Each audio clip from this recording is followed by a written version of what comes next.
जय माता दी आप सभी को। और आप लोग सब कैसे हैं? आशा करती हूँ कि आप लोग बहुत अच्छे होंगे। तो अभी चल रही है नवरात्रि और बहुत से लोगों का 9 दिन का व्रत चल रहा होगा। मेरा भी 9 दिन का व्रत चल रहा है।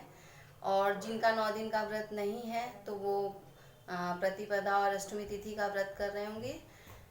तो आज का ब्लॉग इसी टॉपिक पे है कि अष्टमी का व्रत पूजन, दुर्गा महाअष्टमी का व्रत और पूजन कैसे करें, क्या महाभोग का क्या प्रसाद लगेगा, कैसे पूजा करनी है माता रानी की। तो इसीलिए इसी टॉपिक पे ये वीडियो है। और वीडियो अच्छी लगे तो लाइक करिएगा और चैनल को ज़रूर से सब्सक्राइब करिएगा और पूरा वीडियो देखिएगा। तो अष्टमी तिथि रविवार के दिन है, दुर्गा अष्टमी। और इसी दिन जो 9 दिन का व्रत नहीं कर रहे हैं वो रविवार के दिन अष्टमी का व्रत करेंगे। और जैसे डेली मैंने अपने पहले ब्लॉग में बताया है पूजा पाठ माता रानी का, वैसे ही पूजा करनी है सुबह नहा धो के।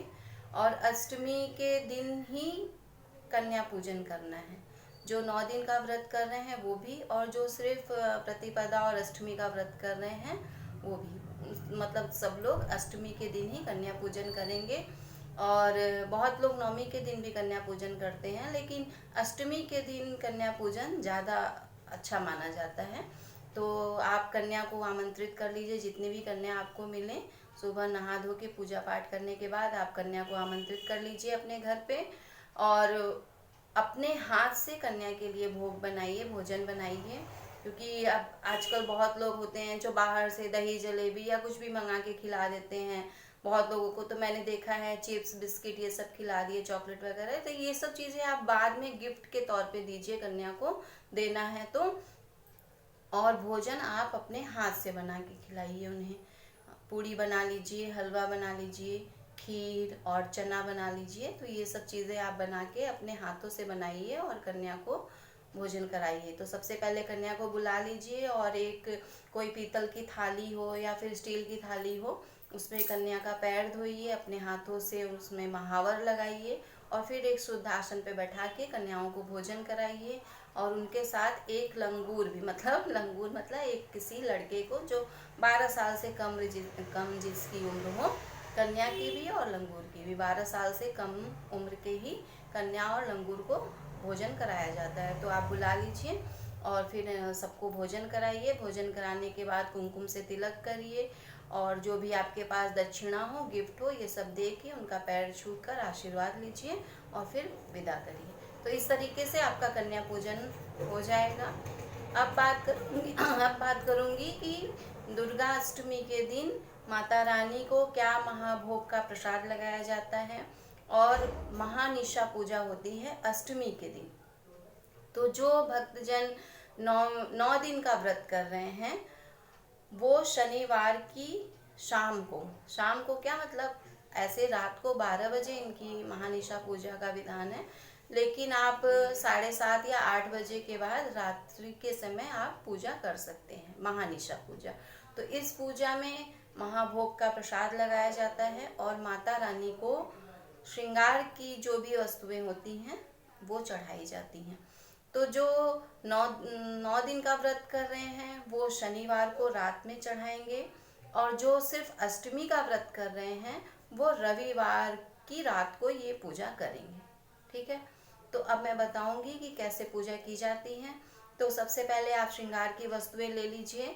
श्रृंगार की जो भी सामग्री होती है उसमें 3 तो सबसे महत्वपूर्ण श्रृंगार माना गया है: सिंदूर, लाल चूड़ी और बिछिया। तो महाअष्टमी के दिन कम से कम हमें 8 श्रृंगार की सामग्री जरूर से चढ़ानी चाहिए। तो आप चूड़ी ले लीजिए, बिंदी, सिंदूर, चुंदरी या साड़ी जो भी हो आपके पास वो, और महावर, मेहंदी, ये सब चीज़ें आप इकट्ठा कर लीजिए। और काजल आप ज़रूर से ले लीजिए। काजल चढ़ाने से सुहाग के ऊपर जो भी कोई ग्रह दशा हो, बुरी नज़र हो, तो वो सब दूर होती है। तो काजल भी चढ़ाना चाहिए। तो ये श्रृंगार की वस्तुएं हम लोग अष्टमी के दिन शाम को महानिशा काल में माता रानी को चढ़ाएंगे। और इस दिन अष्टमी के दिन महाभोग का प्रसाद लगता है माता रानी को। तो 8 प्रकार की भोग आप चढ़ाना है माता रानी को। तो पूड़ी बना लीजिए और हलवा नहीं, आटा भुनना नहीं है, लापसी जो बनता है वो बना लीजिए, खीर बना लीजिए, और कोई खोए की मिठाई, सीताफल, अनार, चना बताशा। तो ये इस तरीके से आप 8 भोग बना लीजिए, और किसी दोने में या फिर कोई कटोरी, पीतल की कटोरी हो तो अच्छा है, नहीं तो आप दोने में लगाइए। 8 तरह के दोने ले लीजिए, 8 जगह, और फिर भोग लगाइए। और जैसे पूजा करते हैं वैसे पूजा करिए, पान सुपारी ये सब माता रानी को चढ़ाइए। और 108 बाती का दिया जलाना होता है। तो कच्चा सूत को आप ऐसे 54 बार लपेट के बीच में से काट देंगे तो आपका 108 बाती बन जाएगा। तो 108 बाती का आप दिया जला लीजिए, और उसके बाद अपना पूजा ये करिए, श्रृंगार की वस्तुएं चढ़ाइए, भोग लगाइए, और फिर माता रानी की आरती करिए। तो जो 9 दिन का व्रत कर रहे हैं वो शनिवार को रात में 7:30-8 बजे के बाद ये पूजा करेंगे, और जो अष्टमी का व्रत कर रहे हैं वो रविवार को करेंगे। तो इस पूजा के बाद जो अष्टमी का व्रत कर रहे हैं वो अष्टमी के दिन ही हवन करेंगे, और जो 9 दिन का व्रत कर रहे हैं वो तो नौमी के दिन हवन करेंगे। हवन अवश्य करना चाहिए, हवन करने से उसके धुआं से जो नेगेटिविटी होती है वो दूर होती है। तो जो अष्टमी का व्रत कर रहे हैं वो लोग चाहे तो सुबह भी हवन कर सकते हैं, लेकिन शाम को महानिशा पूजा के बाद हवन करें तो ज़्यादा अच्छा है।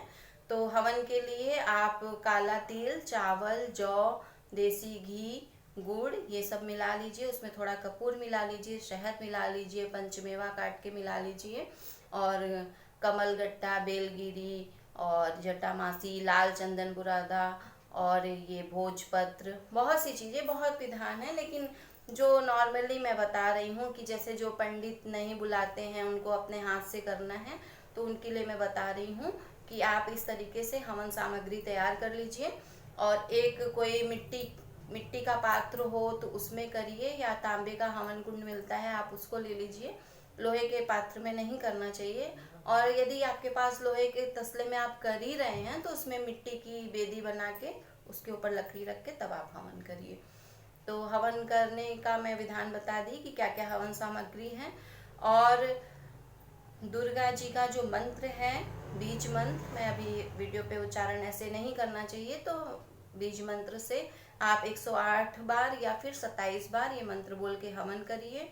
और उसके बाद उसमें आप खीर पूड़ी, जब ये 108 या 27 बार हवन करने के बाद फिर खीर पूड़ी आप मिला लीजिए तोड़ के हवन में। और फिर महालक्ष्मी का ध्यान करके, यदि आप कर सके तो दुर्गा सप्तशती का जो 11वां अध्याय है वो महालक्ष्मी की प्रसन्नता के लिए वो अध्याय है, उस श्लोक से आप ये हवन करिए पूड़ी हलवा मिला के।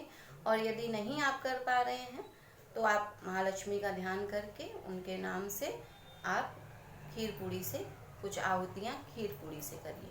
तो हवन करने के बाद फिर आरती करिए, और फिर माता रानी का आप आशीर्वाद लीजिए, उनसे क्षमा प्रार्थना करिए, और माता रानी से अपने पूजा पाठ के विधि विधान की जो भी गलती त्रुटि हुई हो उसके लिए आप क्षमा प्रार्थना करिए, और अपनी सुख समृद्धि और सौभाग्य में वृद्धि के लिए माता रानी से प्रार्थना करिए, उनका आशीर्वाद लीजिए। तो इस तरीके से आपका व्रत पूजन सब संपन्न हो जाएगा। और जो 9 दिन का व्रत कर रहे हैं तो वो नौमी के दिन हवन करेंगे, ठीक है। फिर हवन करने के बाद और जो भोग लगेगा उसमें नारियल भी चढ़ाना है, अष्टमी के दिन ही नारियल भी चढ़ाना है। तो नारियल चढ़ाने के बाद अगले दिन जो नारियल हम लोग चढ़ाते हैं उसको आप जो अष्टमी का व्रत कर रहे हैं वो अष्टमी के दिन ही उसको तोड़ के सब लोग प्रसाद ले लीजिए, और जो 9 दिन का व्रत कर रहे हैं वो नौमी के दिन चढ़ा के उसको तोड़ के सब लोग अपना प्रसाद लेंगे। कलश के ऊपर जो नारियल होता है वो विसर्जन होता है, उसको तोड़ के खाया नहीं जाता, उसका विसर्जन किया जाता है। तो आशा करती हूँ कि मेरी ये वीडियो आपको पसंद आई होगी, और अच्छी लगी हो तो प्लीज़ लाइक करिएगा और चैनल को सब्सक्राइब करिएगा। और आशा करती हूँ कि मेरी इस वीडियो से आपको हेल्प मिली होगी। तो जो लोग पंडित नहीं बुला रहे हैं और अपने आप ही पूजा कर रहे हैं तो उनके लिए ये सरल और आसान विधि मैंने बताई है। तो मतलब मेरे हिसाब से तो आसान ही है, तो आप लोग चाहें तो ये इस तरीके से पूजा कर सकते हैं। तो आज का ब्लॉग यहीं पे एंड करती हूँ। जय माता दी।